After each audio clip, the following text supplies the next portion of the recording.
Gone are the days when a married couple with 2.5 children was the norm. We've moved on. Our legislation is now moved on to reflect that. We see increased numbers of cohabiting couples, increased numbers of same-sex couples. I think what we now need to do is also look at where the developments are coming. We see the greater use of assisted reproductive techniques. We now need to legislate in that area. And I was struck by both the comments of the Minister and Fintan. You talked about family, you talked about the nature of family. I think it's James Connolly once described the family as a place where the strong look after the weak, as if the stronger person's needs would be looked after, or the weaker person's needs would be looked after by the stronger person. I've always been struck by that, because I think family is about commitment, sacrifice, putting others' needs above your own, supporting each other through difficult times. And that's what I understand by family. I think our focus should be on the substance rather than the form of the relationship. My focus has always been from the perspective of the child. And if we look at social change in this jurisdiction, we see the introduction of divorce in Ireland on the 27th of February 1997 was a watershed in Irish legal and social history. The scheme of divorce introduced allowed for ongoing maintenance obligations, hugely important for those in single parent arrangements, and I think that's one of the positive aspects. In 2007, Ireland marked its first decade of divorce legislation. And since the introduction of divorce legislation, we have witnessed very considerable social change. While marriage has continued to be popular, we have also seen an increase in the number of divorced persons. And the real challenge for us all is to recognise that transition from being two parents to being one parent, and the challenges that presents. That's important, not only in the context of the legal aspects of that, but also in terms of policy. And sometimes I feel that is lost. And I think the question facing Ireland is what legal framework and practice should underpin its law in this area into the future. In other words, what type of family law do we want? By the very nature of existing back in the 1970s, and for those of you who decided to make that decision and keep your children, and for many of you who came to work in the organisation, all of you were radical. And you know, it's amazing, and although one family has evolved, we've become more mainstream and accepted, and rightly so, I think. I think that's, you know, reflects the change in society for families, it reflects the change in our organisation. We still try to reimagine a very different Ireland for today and for the future, some of which was very well captured by our speakers.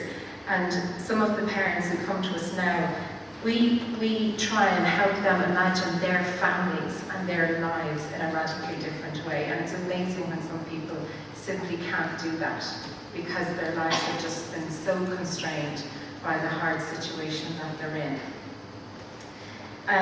You know, we'll all have gathered we changed our name. We did that back in 2004 because we realised Ireland had changed hugely. We were no longer an organisation that was or should be only working with unmarried parents. We really needed to put children at the centre of everything that we do. And so we work with mums, dads, grandparents, new partners, step-parents. We work with people who are bereaved, who are separated, divorced. We have a very, very broad remit. And I think we're going to keep evolving and changing as issues come up, as Geoffrey has so eloquently spoken about as well. Demographics are changing. We're going to have new types of families. We're going to have more transitions, people moving from two-parent families to one-parent families, and then maybe needing help and skills to move again to another two-parent family, and minding all the children that are in those configurations. So I think that's something, once Geoffrey spoke about some of the legal challenges which are there, One Family and other organisations are very well placed to do some of the family support and the parenting and helping people be the very best parents that they can be through those transitions and through those really sometimes very, very difficult times. You know, the Constitution has come up a number of times. Last year, myself and a number of the founders met, and they said to me, have you not changed that Constitution yet, Karen? You know, as if we all have nothing to do. But really, the fact that there's only one type of family in the Constitution, it wasn't acceptable 40 years ago. It's still not acceptable today. And whilst we have to get the children's referendum through, and One Family welcomes that, and we hope that everyone will go out and vote yes, there is still another big issue, and it is around how to protect and respect all the different kinds of families that children live in, as well as those families that don't have children. And that's important for fairness and equality. I now want to move on and thank people. I want to thank our President, Mary Henry, for her unstinting support, for stepping into the shoes of the former President, Mary Robinson. You have tried to retire, we haven't let you. You can try again, but we might see her back again in another 5 years. A lot of people worked on this evening. I want to particularly thank two amazing volunteers. We have a lot of people who volunteered to help. I'm going to apologise if I don't mention you all, but two people worked for a long time on collecting both the oral histories, we heard some audio on that, and of the different family stories. And thanks Bobby Jo Garton and Judy Megnan-Canadian, so we really, really appreciate your expertise and support. The family stories and the oral histories and a link to Maura's book Single Issue, which has been reissued by Public Press as an e-book, and you can buy it. It's €5. She's kindly donating proceeds to One Family. You can find all of those on our website, onefamily.ie. There's a really nice collection of material celebrating the 40th anniversary, and we will of course add then some stuff from this evening as well.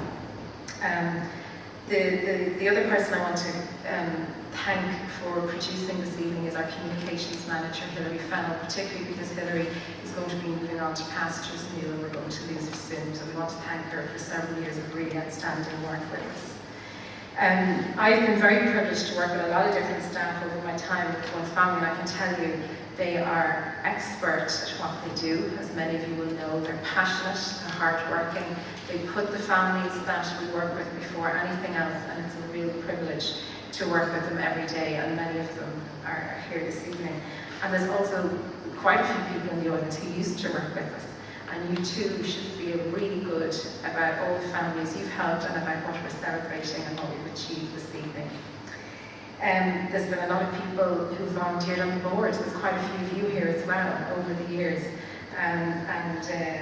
We want to thank you and hope that you can feel that you also have been part of the journey. Particular thanks to John O'Connell, who very smoothly leads the current board through all the challenges that we have at the moment. I need to thank our funders and supporters, because obviously you keep the wheels turning and keep us going, and we really appreciate your support for one-parent families in Ireland. You know, I don't think we need another 40 years to deal with all the things that have been mentioned, but we might need 10. So we might see you again for our 50th anniversary. I want to thank you all really sincerely for taking the time out, for coming, for being so attentive and patient. I hope you'll stay around and have a really nice evening, catch up with old friends, make new friends, and you know, raise your glass to Cherish and family and all the people who've made it happen. Thank you.